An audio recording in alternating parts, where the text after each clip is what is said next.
Laci? It's a black lady jury honor. Oh, it's happening. Oh, it's happening. Y'all better pose. Yes, sis. I got a gang of bitches who gon' see about me. Quick to run up in your shit, ho. 1, 2, 3. Hey, the party has arrived. What's your full name again? Girl, quit playing. You know my name.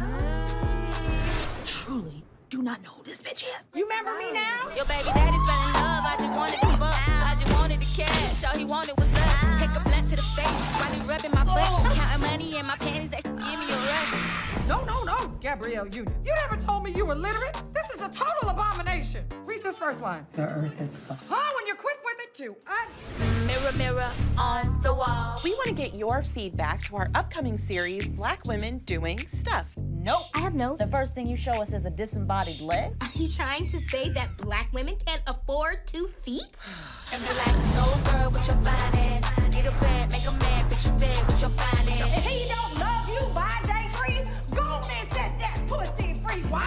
No girl with your fine ass. Make a mess, leave a fresh, you the best. Let me see you, bitch. Is that a real baby? Yes. Oh, okay. I didn't know. Where would I get a fake baby? With your fine ass. Just because I smashed a few men's for loaves and fishes doesn't mean I'll do it again. Wait, why did you do that? Jesus just gives away the loaves and fishes for free. For free? Yeah, he multiplies them in a basket. What are you doing? doing Be that? quiet. You know you slept with somebody for some loaves and fishes before.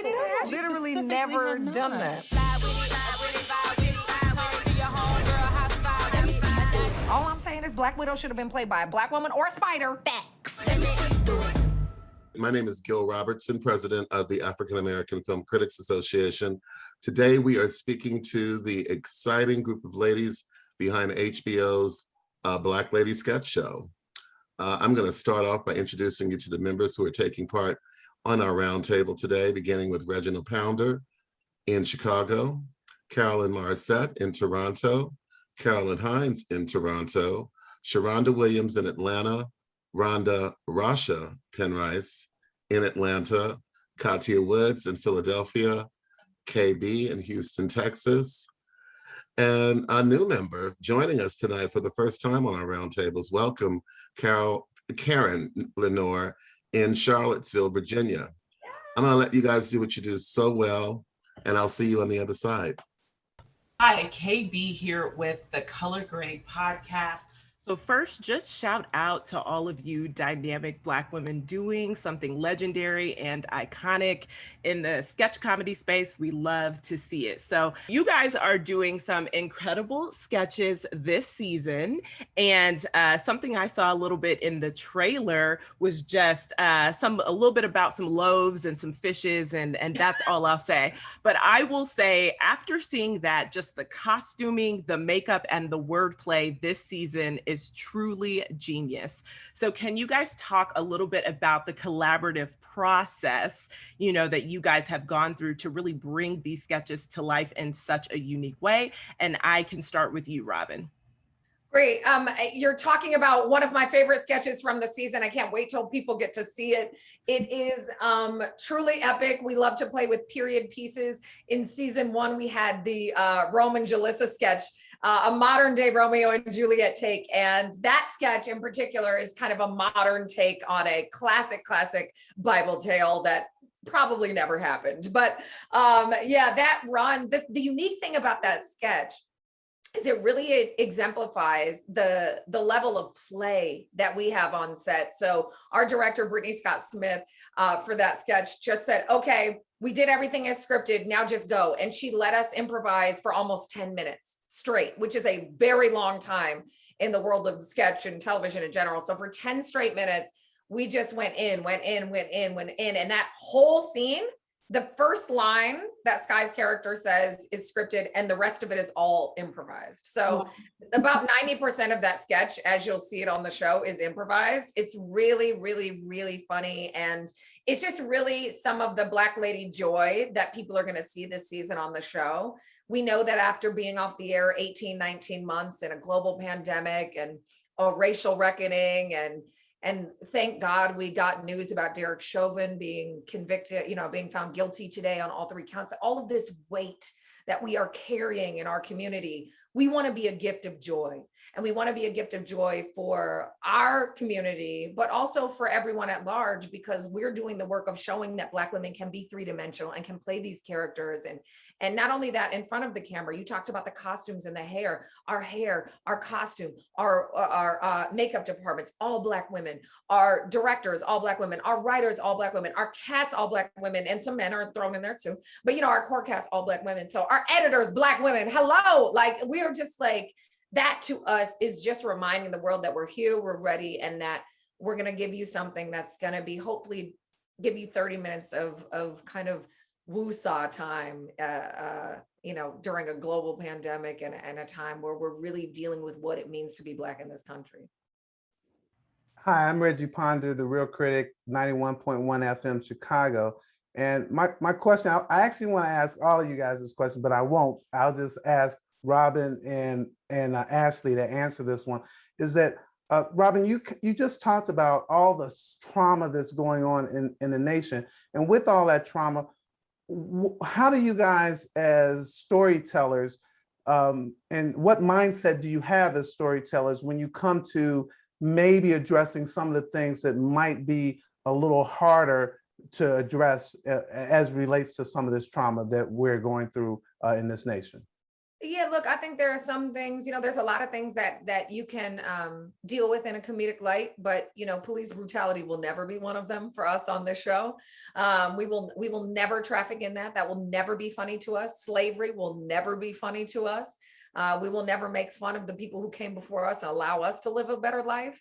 And we will never make fun of the people who are currently paying the price for the weight of a system that is systemically trying to oppress us every day, right? Not to get on my soapbox about it, but it's easy for me to turn into Dr. Hadassah very quickly. But,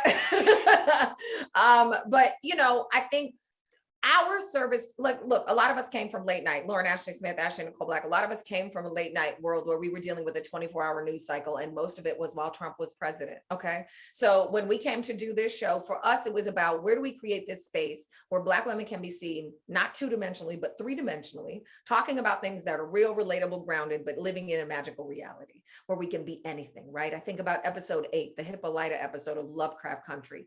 That showed us that we can name ourselves, that we can be who we want to be. And that's really voiced for me what we do on this show, which is that Black women can be literally anyone we want to be. There are no boundaries. So I think as opposed to directly dealing with pain and trauma, we show the amount of endless joy, and we show the amount, not that our sketches don't get dark, because they do sometimes, but we show the opposite side of it, right? Because it's about balance. Right now, we're focused so much on the trauma that's happening to people in our community, but on the other side of that, if we don't get to balance that with the beauty and the laughter and the comedy, then we can never be seen as normal human beings who live somewhere in the intersection of both of those things. So I think we have a real responsibility to be able to do that on our side of things, while holding space for people who are dealing with painful things, which are all of us. We're all carrying the weight of that. You all showed up today, and thank you for that. You all showed up when you didn't have to, on a day where we all need to go cry in a corner for a little bit, and we will do that. I will do that as soon as I get off of this. This is a very emotional day. This is not a day of reckoning or ultimate justice. This is a tiny tip of an iceberg that still needs to be attended to. Breonna Taylor's killers are still walking free as we speak. So, for us, we just want to focus on the things that make us feel good, because there aren't enough people making things that make us feel seen in modern times as real people and are intentionally made to make us feel good. Oh, Robin, this is Karan from Karanism.com. Oh, Robin, I'm obsessed. I have 3 daughters that are obsessed, and I'm sorry, are they young? I'm sorry. No, they're old. They're old as dirt. Great. Like my eldest daughter will be 32 on Friday. Excuse me, miss, I'm 27 in the face. What? My middle daughter will be 24 on Saturday, and my baby girl will be 12 in June. I need birth certificates and Social Security, because I don't believe a thing. All the things. I have all the things. I have receipts. But we are all obsessed with you. We are all obsessed with all of you. And the reason is because you speak our truth, and humor cannot exist without that truth. But today was a really tough day. And I really know how is it you can transform so much of our pain as Black women into human. How do you reconcile, and this is for all of you, how do you reconcile our experience as Black women and keep us loving and laughing? Yeah.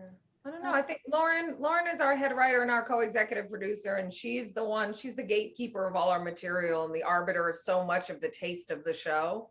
I think that's a great question for you.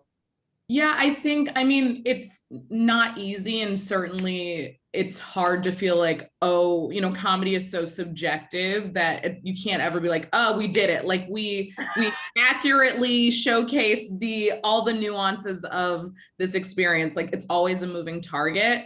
But I do think that it's like, you know, the cool thing about being able to work on this show, and that we hopefully try to do so well, is like, I think about like the Courtroom Kiki sketches and Black Lady Courtroom, and like Ashley came up with that because it's like, that's about one moment, that's about one look.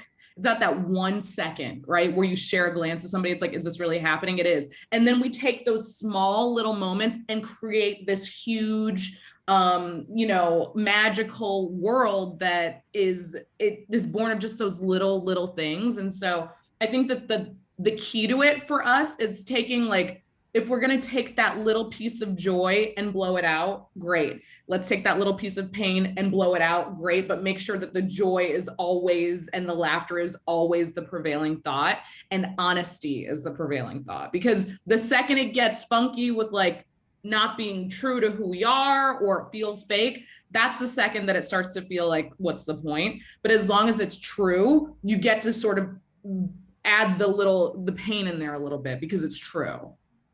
I mean, that was the Get the Belt sketch first season, right? I mean, that was it's trauma. The subject is corporal punishment by our parents, right? We all got beat, you know, the new generation does not, which is fine. Everybody can fall on different lines of that. But a lot of people, you know, the YouTube comments are so funny. People will go, okay, how many people were simultaneously cracking up and triggered at the same time? And I think that's the beauty of what we can do on the show, to Lauren's point.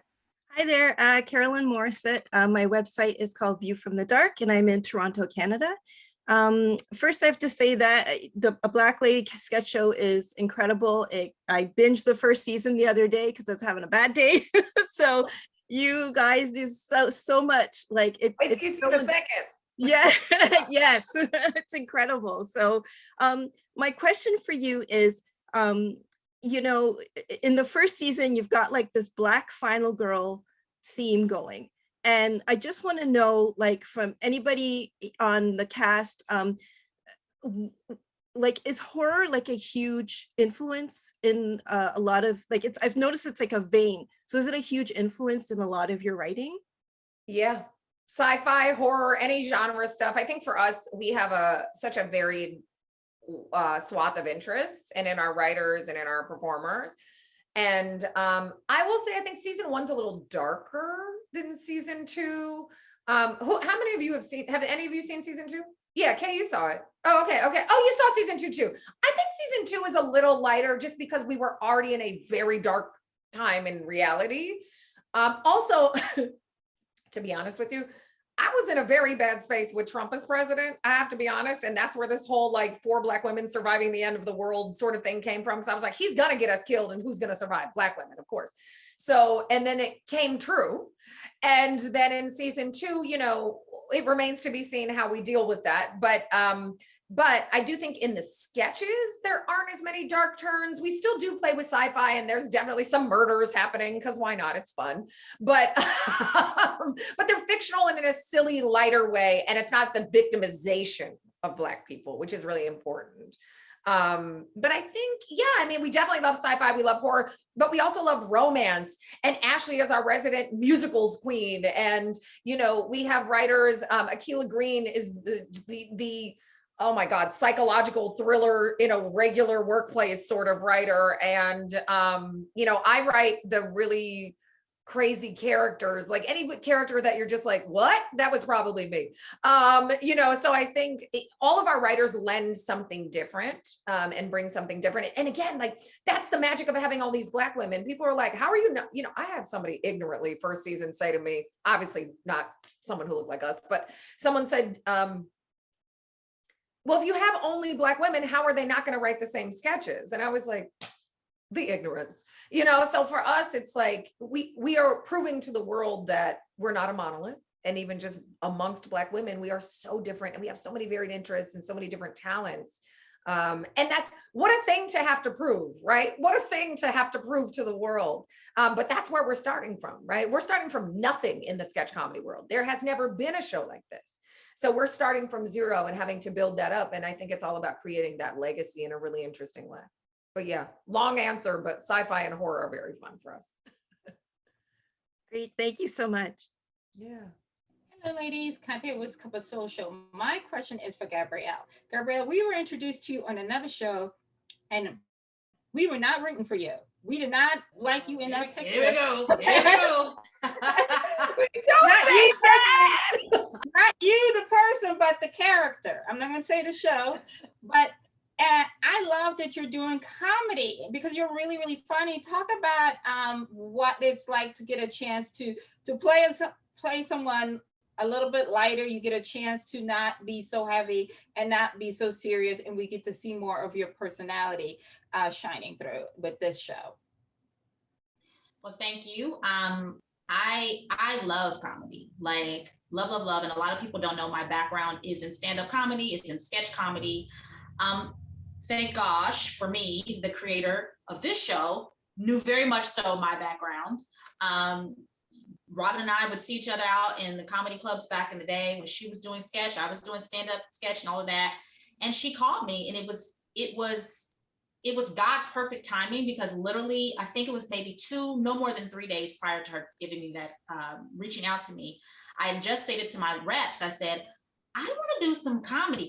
Like, I feel like I'm getting lost in this sauce where comedic casting directors aren't calling me in for things anymore. And like, I'm being more seen in just one lane as like this serious actress, doing biopics and the things, Marvel shows and things like that. So it was just like, I'm going to take a step back and kind of go back to my roots. And then out of nowhere, Robin sends a text and says, hey girl, what you doing? And it was just perfect timing. And I was like, hey, she explained the show to me. And the very first sketch that she pitched to me was the sketch where Yvonne Orji is like scratching herself because she's the dry skin. And it's the very first opening scene of season 1. And we're running through and we're her like skin cells and she gets the lotion. And we're just like, and I was like, oh my gosh, this is insane. It's very specific to our experience. Like immediately right away, I knew what she was talking about. So for me, I feel very blessed, very fortunate for this opportunity, very grateful, very thankful to Robin and Issa and HBO and everyone else who allowed me to be part of this experience, because there aren't many casting directors who would have thought of me when it comes to sketch comedy. So I think, yeah, so like there's that. But can you imagine? I had an amazing. Can you imagine not thinking of her in comedy now? I mean, it's like this, and y'all haven't even seen seasons 1 and 2 don't even scratch the surface of what Miss Gabrielle Dennis can do. Okay. Like, I mean, it's, I feel robbed that she can only be in sketches for 3 to 5 minutes at a time. Like, I'm telling you, we have so much stuff on the cutting room floor of her just acting up, like just wholly acting up. And luckily we're actually going to release more to digital this year. So there's outtakes at the end of every episode that people should definitely stay for, but we're actually putting even more outtakes on digital this year, way more than last year, because there's so much extra improv from these guys. Well, I'm happy to say, Gabrielle, it's nice to see you doing comedy. And it wasn't you we didn't like your character. No, we know. No, it's sweet. Some people though really like, no, I try to tease with them once. They're like, no, I don't like you either. You trigger me. Thank you. So I haven't worn a bob in 10 years. Let's just it's triggering. It's a triggering hairstyle. Triggering hairstyle, honey. I'm teasing, but most people are very, very lovely. And it's just a testament to the beauty of when people are able to write for our experiences and how we feel and are affected by that. And that show had also Black writers. So it's just an amazing experience when you are a part of some moment, some piece of art that really touches people. That's why I'm so proud of being part of the show. I'm so proud to say I'm a member of a Black Lady Sketch Show, because it means so much to so many people. And laughter helps heal our pain. And we know that we deal with drama and trauma throughout life. But what's so beautiful about Black Girl Magic is that we get to sprinkle some of this lightness on people and to deal and get through the pain, because as Black women, as the pillars of the community who are basically the healers of the community, I feel like there's no accident that this show came along when it did. And then it's ran by who it's ran by. Hi, Carolyn. First, so here's What Happened podcast and Carolyn Talks. So my question is for Gabrielle, Ashley, and Laci, and also Skye, and it has to do with developing your characters and the characters that all of you play, in the fact that they're not stereotypical characters that we see Black women play. So could you tell me a bit about developing your characters and how much of them are who you are in real life? What is so fun and different about this show is we play so many characters. So you may have one or two, like for me, Trinity is a little bit closer to myself. But then after you get through those like 2 or 3 characters, you're like, okay, I did those. So by the time you get to character number 25, like I play characters that there's no piece of me anywhere in there. And it's so much fun to get to indulge, you know, some character that you would never. And one of the things that I love about doing this show and love about Robin and the vision that she has is she has put me in stuff that there is literally not a director or a casting director on earth. If I was the last actress alive, they'd be like, well, we just not gonna make this movie. And Robin will put you in that character and have you stretch yourself as an actor. So I've discovered new ways of being funny. I've been doing comedy for years, but I've discovered new ways of being funny on this show because we play so many characters. You get through your bag of tricks quickly, and then you have to start developing. So it's really fun. Your bag of tricks is endless, please. Endless. Her bag of tricks is endless, Ashley.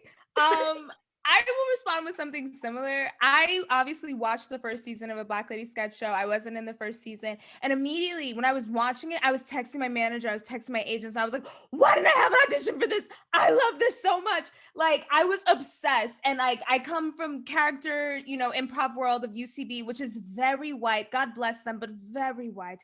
And so to be able to do improv and sketch and all the cool things that I learned, but with Black people who live my experience, and we don't have to do a timeout and be like, hey, don't do that no more. You know, like to be able to just live and breathe with these human beings was honestly so refreshing and invigorating. But I will say that Robin, during this whole process, low-key became like my gymnastics coach. Yes. For you and Skye. I made Skye do some squats one day. She was like, I don't know how to do that. I said, if I can do it, you can do it. Y'all are young. I do. It's very physical. I know y'all meant stretch in like the like the metaphor. No, I meant actually stretch. But Robin Thede meant stretch, honey. And it was so funny because anything crazy, like I did a lot of physical stuff on the show, but anything like big and crazy that she would ask me to do, Robin would come over and be doing that right in front of me before we rolled on the take. I would be like getting ready and then I turn around and Robin is like in a full stretch, like, yeah, girl, I'm doing it with you. I'm here to support. I'm like, she's in a full split. What's happening? So, you know, it was great to have the support of that and know that everyone's behind you doing these different things and growing and stretching yourself into these different characters, but also to have the support of like, even if there was an improv moment where I was like, I don't know quite what I want to do here, but I know I want to do something different. I could just call out to Laura and Ashley Smith and be like, you got a line, you got a line where you got an ad lib, and she would have ad libs. Like I've never seen a genius work that quickly of just like ad libs that I would be like cracking up and then be like, okay, I will do that. I will do that. So it was fun to stretch ourselves, but we didn't have to stretch ourselves in a way where it felt uncomfortable because there was so much support and so many people with so much experience that could lend to us stretching ourselves. And so I got to try out a lot of crazy things, do a lot of fun stuff that I'm proud of. And I never felt like, oh, this is so risky because there were so many experienced people behind me like, we got you. Wow. It was very fun. Go ahead. Go ahead. I just think something that a lot of people don't know about the show is we get creative control. And that was crazy to me. I remember the first time that I sat down with Robin and Lauren, I said, well, you know, what if I have a funny idea? They're like, submit it. And I was sitting there in shock. I'm like, what do you mean submit it? They go, if you have hair or makeup or wardrobe. And for me, when I do character work, I'm very visual. So I was shocked that we even had a say so. And the fact that I was like, all right, they'll let me submit my ideas and be like, yeah, girl, no way. But when I saw them come to life, I could not believe believe that coming in as, you know, the newbie, I got to have a say so with how I, you know, envision these people. So it's so exciting because we literally got to have a say so. In a lot of sketch shows, they tell you how they look, they tell you how they sound, and they say deliver. And so for this to be open to hairstyles, or I want her to walk like this, is this okay? It creatively allows us a space to really feel so involved with the project versus just coming in as an actor and taking, you know, direction. So that was the best part to me, was being able to be creative. Skye would send whole mood boards, honey. She would send us whole mood boards. We would be like, great, thank you. Skye like, also would send like videos of herself in the character and talking to us, and she's so committed. But it really watching these women bring their ideas and their vision for the characters and marry them to their performances. Like, I had the real pleasure of like walking into the trailers every morning and seeing them like mid transformation, you know, brows changing or hair changing, and seeing them become these people. And it's truly so incredible to see, like, because as writers, we envision the characters, like you think of them, you hear them, all these things, and then these women live them and become them in a way that is truly just genius. Oh, I just have to say on that. Oh, poor Gabrielle. Well, I was just going to compliment Gabrielle, because I was going to say there was one sketch that we wrote, a little parenthetical of like what the character's voice sounds like. And then when we got on set and Gabrielle started talking, Robin and I fell out, because it was just like, yes, I'm still falling out. I wrote those words specifically because I thought it would be funny, but I never could have imagined once Gabrielle puts it through that genius and that body and what she came out with. I was like, I didn't know voices could do that. And it's so she does funny. a voice. She does a voice in the last episode of the season in a sketch. Is that the last episode? It doesn't matter. She does a sketch. Yeah, I think in the last episode of the season that will. Oh, it's 5.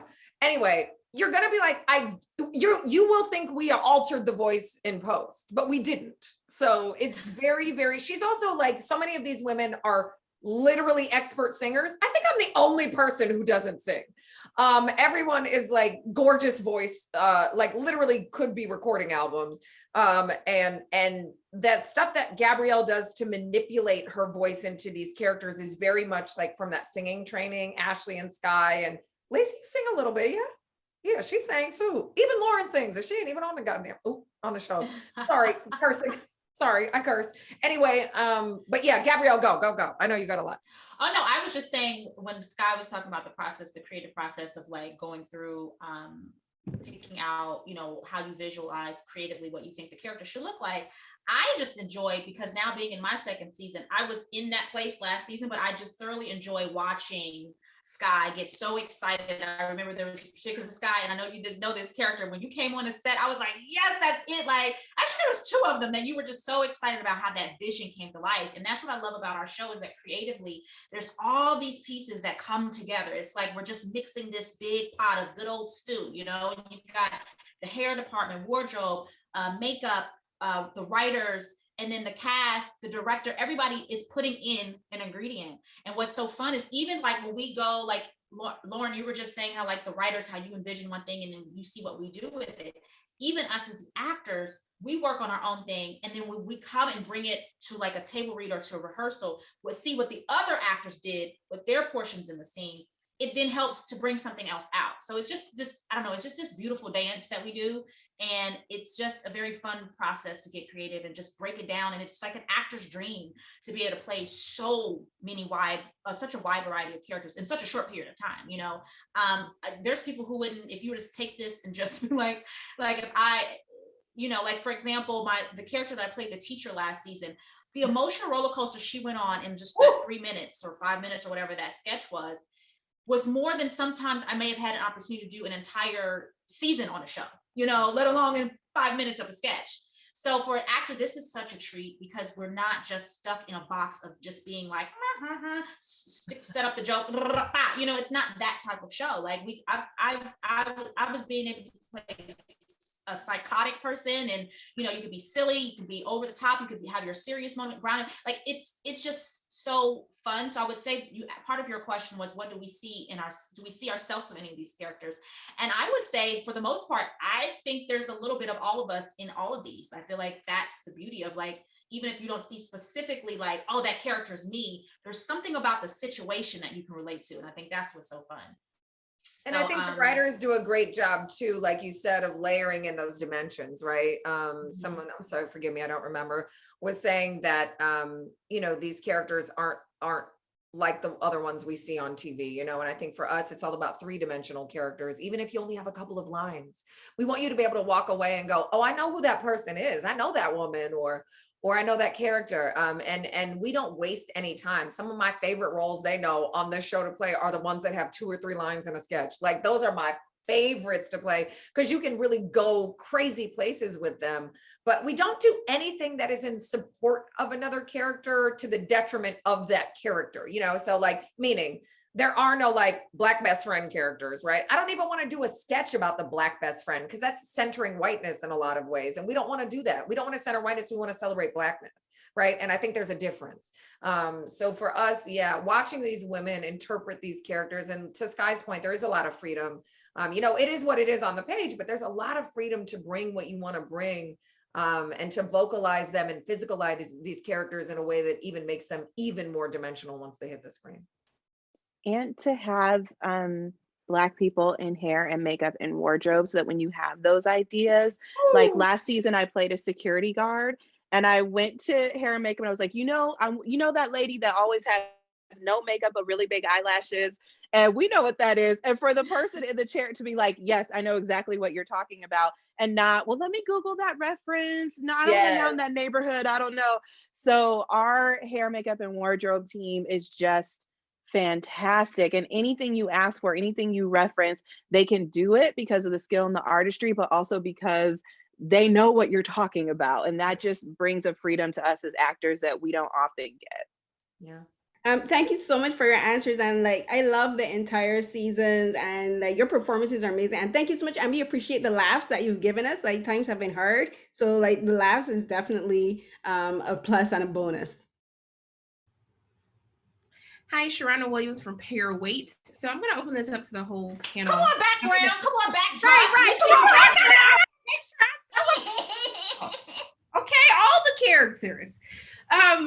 You know, I love hearing all of you talk about how it's been so welcoming being around people who look like you. And growing up, you know, that was one of my pastimes with my mother, to watch sketch shows, and there will only be one Black woman or none at all. And so to be so fortunate to be able to see a show like a Black Lady sketch show, to show the complexities that Black women are multidimensional, beautiful, intelligent, like the list goes on and on. And I wanted to ask all of you, how has participating in the show, how has that challenged you to really change how you navigate the industry going forward with future projects? Because you're more than just actresses, you're writers, you're producers, you're creators. So I really wanted to know, how is this experience of really having agency to be fully and authentically a Black woman on set in your craft? How has it changed how you view the industry as a whole and how you'll navigate through it? And Robin, we can start with you. Okay, great. Can you please put your hand up like this, please? Ma'am, can we have a moment of recognition for these nails? Can we please give this woman her props for the glam, the eyeshadow, and the nails? Okay, thank you very much. I don't even know your question because I kept going, I need these nails. What was the question? I swear to you, I didn't hear any of the questions. So somebody else answer because I was distracted. I am trying to figure out how to get those nails. Please, someone else talk. I don't know. Well, I will say that navigating the industry after doing a Black Lady sketch show completely changed my life. Robin Thede created an environment where there were so many amazing, talented Black folks. Because I know we say people of color a lot, and that's a big catch-all, but I just want to speak specifically about Black folks. Yeah, we mean Black. You got Black people behind the camera. You got Black people doing the hair, the makeup, the looks. You got Black people doing the set. You know, like from the top to the bottom, from the rooter to the tutor. To have Black folks everywhere was mind-boggling for me. I'd never experienced that kind of care. And it really taught me what was possible for us in Hollywood. And I'll never forget, we have a first AD on that set who we were doing test looks. And this is the first time I had ever met him. And he was running the set. The first AD, if you don't know if that's code, language in the industry, it just means the person who makes sure that everything happens on time. They're the person who assists the director, and they're in charge of the set. And I'll never forget, we were doing our test looks and we were about to start rolling. And he goes, "All right, everybody fall back. We're going for one." And I said, "Fall back?" Where am I? Wakanda? Where am I? Like, not to mention that people who worked on Black Panther also worked on this show. So I was like, wow. I just never experienced the care of being able to come to a set with my real hair. I was in the Hollywood Reporter talking about how hard it is to have makeup as a Black woman, how I used to bring makeup to set, how I used to cry in my trailer, how I've been in movies and theaters with no makeup on my face, playing a bride who was in a wedding. And like, to come on a set and feel so safe and secure before you even get to your work, it's revolutionary. And I think that from the lighting to the editing to the sound to everything on the set, what Robin has created and what she's created with everyone that she collaborates with is not only a safe space for Black folks, but also a space where we are really depicted in the light that we truly should have been this entire time. So many times we're tokenized, and it's like, oh, we hired a Black, you can't see them in certain light, but they're there. So to have a set where we were really honored and taken care of and treated like people and not othered, and not having to have that guard up every day, made working so much more efficient and so much more wonderful. And now I've taken that to every set, honey. I'll be like, look, I know this ain't a Black lady sketch show, but y'all better give me a Black lady something, because I've experienced the best and I can't go back. That's so beautiful. I love hearing that. I think, Ashley, you said something like that first season. You said the next set you went on, you were like, oh no, I'm worth more, and you will treat me, at the level of my worth and my value, because you know where I came from, a Black lady sketch show. And I wanted to add to what Laci said, because she's talking about the process. And I absolutely came off of season 1 after that process with that attitude, especially because Robin is such a cheerleader. You spend 2 minutes with her. By the time we get off the Zoom, y'all will be like, I'm gonna start my own newspaper. Like, she really, she really builds you up and makes you feel like you can do anything. So I had that process, just like what Laci was talking about, but also having the season air, it also made another shift for me in the industry, because especially as a plus size Black woman, I really only get offered 3 characters. I get offered the best friend, a mama who's crying over something that happened to her son, and the lady who has a cake in the fridge that she's afraid to eat. That's all anyone ever thinks about seeing me do. So after you watch this season, you see me play a spy, a security guard, a love interest, all these different kind of characters. A sex pot. Yeah. Well, I was saying season 1, but yes. Sorry. Well, they know, they've seen it. It's fine. But after I had done all that and proven all of those chops, and for all of us, especially being in sketch, when you play a character for only 5 minutes and you can demonstrate that character, you have shown your chops. So when I was pitching shows this year, I was like, I'm not even considering what it is you think you want to see me do, because I've already proven that I can do anything. Here's what I want to do. And I felt the shift in the rooms that I was in. The first time I stepped into a room, because I'm a writer performer, so I pitch shows often. And then when you're pitching the show, they'll often ask, is this for you to star in? And then you say yes and wait for the reaction. And the first time I said yes, and someone said, oh, thank God, we were hoping you would say that. And I was like, oh, things have changed.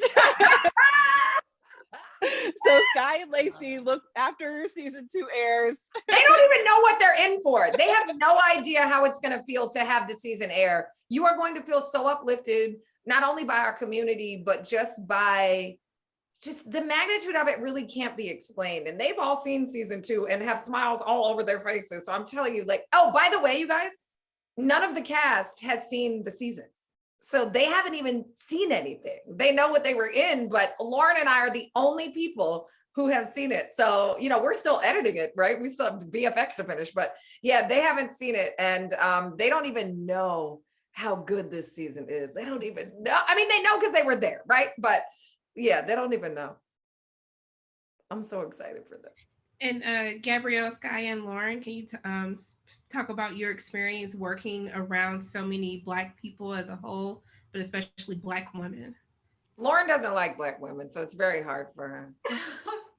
personally. Secret's My first out. time- It's out. Yeah, No, my I first think time back. I honestly carry myself differently having worked on this show, and I enter rooms differently, I enter sets differently. I value myself differently. I always knew my inherent value. I always knew I was smart and talented and capable. But after a certain amount of time of the business kind of telling you like a shrug in return, it's easy to kind of be like, well, I guess like I'm just going to be the only one who knows it. But the key thing about this show is that Robin assembled this team of people, and it was largely Black women and largely Black people. And the narrative wasn't, well, let's all go over here because no one wants us. It was, let's all go over here because we're the best at what we do. So every single person in every single department is at the highest level of their game, whether they come from a Marvel movie or a TV show or Black Panther, like, oh, those are the same thing, actually, I'm realizing now. But like everyone was, we have Emmy winner Ashley Nicole Black in the writer, like people who are just absolutely killing it on every level. And so to be surrounded with that type of understanding, but also that we are all winners, we all deserve energy, is something that has spoiled me, but has absolutely, honestly anointed me in a way that I did not think that I would have in this business.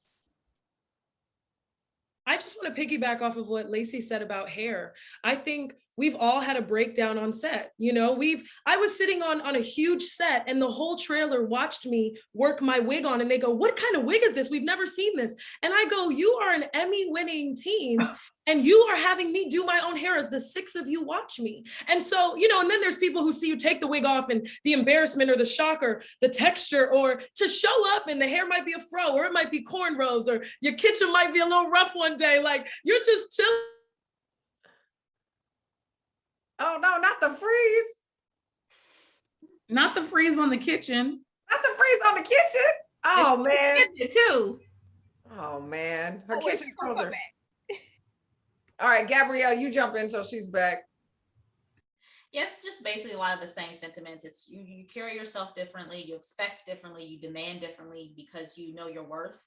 And there's something special about it being women. You know, it just goes back to this feeling of empowerment, this feeling of being nurtured by your carbon image as far as in humanity. You know, like women supporting women is such a big thing for me of importance. So being in a space where to root these women on, like to be so freaking excited, like, you know, like Lauren was saying, like all these women in these departments are at the head of their game. Like they're the top, they're creme de la creme of what they do. So to be able to just support that and get so excited and to feel honored, like, oh, I get to sit in your chair and I get to, you know, do the thing or whatever. And it is great. Like I didn't have to pack a bag of wigs and a bag of concealer and my bag of, like, you know, usually there's a whole suitcase you bring to set. Because you don't know what you're stepping into. And I've even been on a Black show before, and I walked in and I looked to the side, I was like, oh, it's a great, and then I looked at the other side, I was like, wait, but this department is, you know, so it was just kind of confusing. So you're like, okay, so makeup's gonna get me, but hair, I gotta go get my hair bag out the trunk, you know? Yeah. So there's just this freedom of like, not having to, like, you remove this whole layer of all of that. And then it comes down to like, not having to deal with microaggressions and not having to deal with like underlying confusing, communication, you know, there's just all of that stuff gets washed away, and I can literally come to work and do my job and nobody else's job. I don't have to worry about doing my hair, doing my makeup, going to the room and cleaning things up and fixing things because they couldn't figure it out. Because I had just learned, like, you know what, don't even expect, get out of that fucking chair as fast as you can. Just going like, it looks fine. Going, because I was like, I got 5 to 7 minutes, and I just became a pro at fixing my face. but yeah, it's just a beautiful thing, you know. And again, it's a legacy. It's just the beginning. That's what's beautiful. We're only on season 2. Like, can you imagine how much further this show goes and blossoms and grows and shows an example of what can be, you know? And I think that is what it is, not only behind the scenes on the work environment, but in front of the camera, when people are watching as an audience, we are just more palatable. You know, it's like, look at what all these Black women can do in front of and behind the camera, and look at the variety of characters that we can see them in. Maybe there's a writer sitting somewhere and like, now they're more open to seeing Black women really, not that open ethnicity bullshit that they do, excuse my language, but there's all these open ethnicity auditions and you go and you know full well this is written for a white woman. I just went to one. It was like, I'm sorry, she's from what? Italy? Her family's from Italy? That's where Ancestry.com went? Pass. You know, and it's just like, but now maybe there will be room for us genuinely in the room, intentionally in the room, and in their thoughts when they're preparing these characters, and not just like Laci said, the token, you know, or an afterthought, or it's like, but look, we auditioned them per the law. So I think it's just a beautiful thing that this just opens so many doors in so many ways. And like literally the very first time I've ever worked on a show with a Black female editor, when I first met her, I was like, wait, I didn't know this existed. I did not know this was a space that existed. But somewhere down the road, there's a young girl who may have been interested in being an editor and would have never thought about it because they don't think it exists or that it's a space that they belong in. You know, and I think that's what's very, very important. So thank you so much. I really appreciate all of your responses. I really do appreciate the words of encouragement. Of course, thank you. Skye named Skye again, LOL. I cannot Skye again, LOL. I refuse. Someone's daughter is an editor. Yay. Oh, nice. Amazing. Hey guys, it's Rhonda. I wanted to ask, I mean, you guys have, you know, chemistry together and you know that you're going to be working on the show. So how do you bring in the guest stars? Like, do you have a sketch and you have someone in mind, or do you like throw them in? Like, how do you guys work that? Yeah, I think for season one, we definitely wrote with Angela Bassett and Patti LaBelle in mind, but everybody else is, it's up for grabs when we are doing the casting process. Lauren works with our amazing casting director, Vicki Thomas, and her department, another Black woman. On top of her name. Yeah, exactly. And so we, in season one, we had a couple people that we wrote specifically for, but because of the fluidity and the nature of the show being, you know, we only need them for one day and it's very rare to get very famous people on the exact day we need them. We kind of leave stuff open. We write story, character, and narrative first. So for us, it's all about the sketch and the characters, the beginning, middle, twist, and end of the sketches. And then even internally, we don't necessarily write for each of the actors in the show. Some of the recurring characters we know, Trinity is going to be Ashley. We know Elisa is going to be Gabrielle, et cetera, et cetera. But any sort of characters that are new or still taking shape are up for grabs. And we even audition internally, even though we're already all on the show. I have to audition for roles on my own show, you know, I mean, because we want to make sure that whoever nails it is doing the best, you know, job of that. Even if I wrote a sketch, I might think I got it, but somebody might beat me out for that part. And that's what wins on this show. And it all ends up with everybody doing a million things anyway. But for the celebrity guest stars, it's really about the combination of their availability and their interest and the sketches that we already have, right? So if we say, oh, we wrote a sketch about a mom and a daughter, and we know that we want the mom to be a celebrity, here are our top 10 choices, you know, and then we'll kind of order those in the ways that we think, and then we'll check availabilities and interest. But we really don't want our show to be tied to like, oh, this has to be this certain celebrity, because then we're sacrificing the creative. We want the creative to be dominantly funny first. And usually what happens is, I don't think anyone has ever said, I don't want to do that sketch, it's not funny. No one's ever said that to us. They've literally just been like, oh, I'm shooting another project and I'm not available. Like, we really don't get turned down, which is kind of great. Wish my dating life was the same. But, you know, I think that, but we really do, that took Reggie out. But we really do have a lot of fans of the show. The fact that we asked Angela Bassett in first season, and she said, yes, she was our first guest star that we booked, which is crazy to me. She said, the reason why I did it is because you asked. Like, people don't ask her to do those kinds of things. And especially for she's hilarious in real she's life. So funny. And I think that's the thing for even these like really serious, like we have Jessie Williams on the show. We have Gabrielle Union. We have all these people. I mean, I think people know Gabrielle is funny, but Jessie Williams, no one has seen him do comedy. He's very serious, you know? And like he and Laci in this sketch this season are just acting a fool. And I think, you know, Miguel Omarion, Wunmi Masaku, Aisha Curry, all these amazing guest stars that we have this season who really come in and play really unexpected roles that aren't going to take you out of the sketch, right? They feel like they belong to be there. that they should be there, but are going to give you something different and a different look than what you might know them for. So that's always our goal, is that we know the material is great first, and that attracts great guest stars. It's not the other way around. I think most shows do it the other way around. They try to write for a guest star, but the show shall remain nameless. But those shows, you can tell, right? Because you see the person on those shows and you're like, they wrote that for a white person, or they wrote that for someone else. And then they just, or they tried to write it for that person, but they don't know their voice, right? It's very hard to write specifically for people. But when you have great performers, they can embody a role. It's what Ashley was saying earlier, you know, that we created characters for her that she never saw herself in. But we know that because she has all of those tools in her toolbox, she can play them. And there's no question in my mind. I'm never like, you know, oh, can Ashley do this? Can Gabrielle do this? Can Skye do this? It's like, no, they're on here because they can do anything. Each of these women, I need y'all to understand, each of these women does well over 100, if not more, impressions, characters, accents.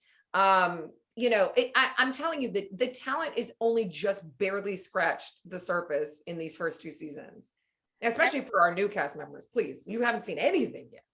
And I just want to piggyback off of Robin, because as a test, when I did this audition a year ago, probably the hardest audition I've ever done. Yeah, it was hard. And I remember, you had to do what, like 8 accents in one sketch, in one it audition? was like one sketch where I was by myself playing 5, 6 different characters and like throwing my braids over my face and trying to make them look different, but like spazzing out in this room, and Robin's giving me all these funny ad-libs and all these things.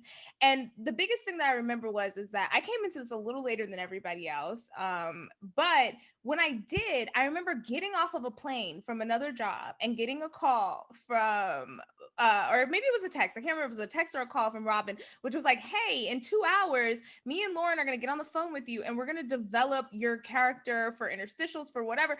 And I was like, what? In 2 hours? So I'm in the Uber reading all the scripts. It's like 300 pages. And I'm like, oh my God, like speeding through this. And then I get there.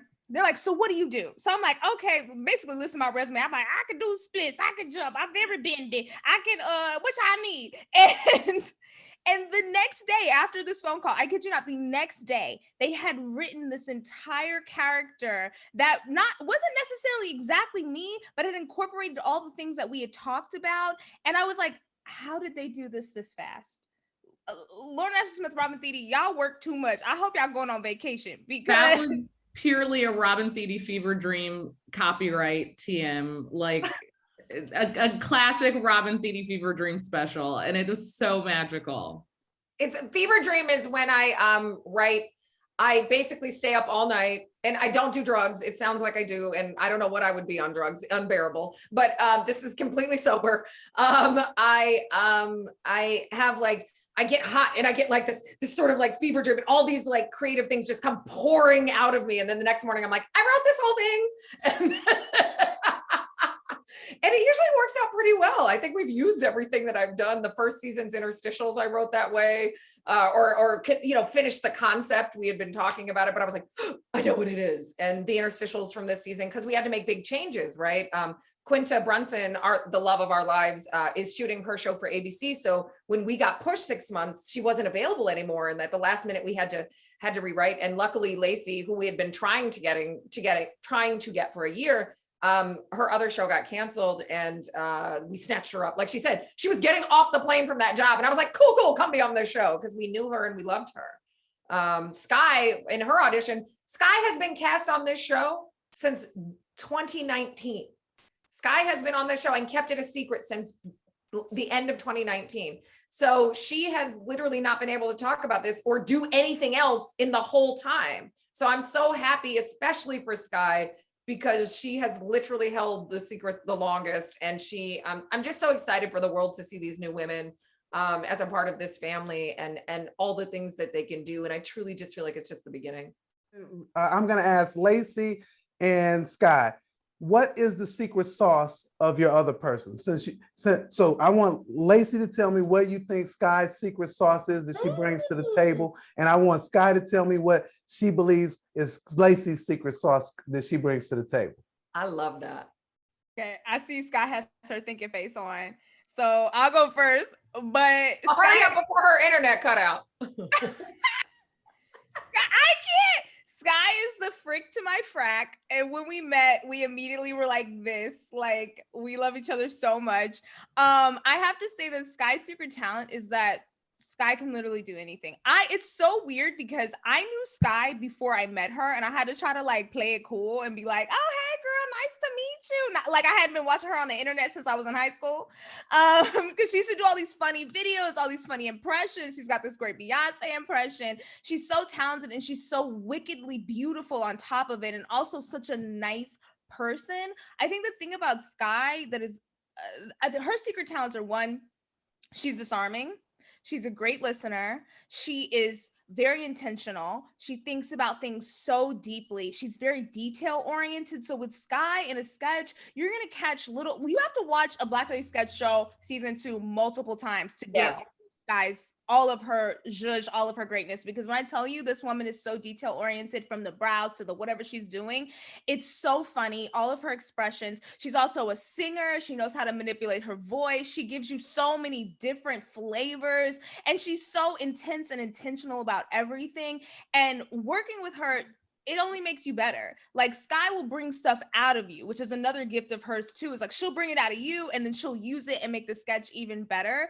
But I mean, honestly, Skye is just, I cannot wait for the world to see Skye because she's such a fantastic talent and she's been working hard for so long. But you guys don't know, she's like a sniper with it. Like, you will just see, you won't see the joke coming, and then it's there and you're just trying to hold your face so you don't ruin the take. So there's so much about Skye that's just so intense and beautiful, and she's a ray of light, and I'm obsessed with her and she knows that. So I'm just so excited. Yes. Okay, I'm back because the internet gave up on me, but now it's my turn to talk about you. My internet said, girl, you've been going since 6 a.m., cut it. I'm like, no, baby, I'm almost done. Okay, wow, first, thank you. I don't even know how to respond to that. Second, I think the first two things that I think of when I think of you are fearless and flexible. I have never seen somebody twerk, bend back, kick the leg up. I think it takes such a fearless person to try physical things on set. And that was, one of the things that I was struggling with, was getting really, with physical. Like, when Robin's like, come on, get your knees. I'm like, I got nervous at times, and I would watch you be so fearless to be in your body. And I think physical humor is so exciting to watch. We think of Jim Carrey, you think of people who really are in their bodies. And I think people are going to be cracking up at how you use your body as a tool with comedy. And then another thing that, I just appreciate about you, I'm not going to say it's like secret sauce, it's just what I really appreciated was I was around the industry so much, but there were a lot of things that I didn't know. And Laci would break it down without me feeling silly for not knowing. Like, what is this code? Or what does this mean? Or when they say this, and she'd break it all down and didn't make it weird and didn't make it feel like I didn't deserve to be there or that I was the newbie in a negative way. It was like, I'm glad that you're excited about this and I'll take the time to explain it to you. And those are the things that you really remember without feeling silly or the one with the least amount of experience, And I will forever appreciate that. But I think when people see you, they're going to see you were fearless and you took risks and you involved your body in it. And I think, humor, it's one thing when you're funny, it's another when you use your face, but using your body is a whole nother beast. So I think that's your weapon. Keep saying using her body, which I don't know why you keep doing your hands like boobs. It's a lot of body, baby. That's why. I Let them know. Let them know. Okay, body, yada. Yeah, we dated for 48 hours. It didn't work out. It didn't work out. We still love each other. We still love each other. They're better as friends. They're better. Wait, Robin, are we allowed to say anything about Double Dutch? No. Okay, I won't. I know. We'll talk about that post premiere. We will definitely have a whole interview about that for sure. Yeah. We need to tell y'all what Robin did. Learn some new skills. Y'all learn some new skills. I'm very. We need to tell y'all what Robin did. Don't play me yet. Don't play me yet. After season 1 or after episode 1. I just want to say thank you so much, ladies, because it's so beautiful listening to you guys, and it's so beautiful the relationship and what you guys are doing on the screen. So thank you so much. Also, how genius to call yourself the real critic, but it's REEL. But you like, so I'm Reggie, the real critic. I don't know what these other critics thought. Right. Thank you. That's Gil. Don't tell Gil. Don't say that.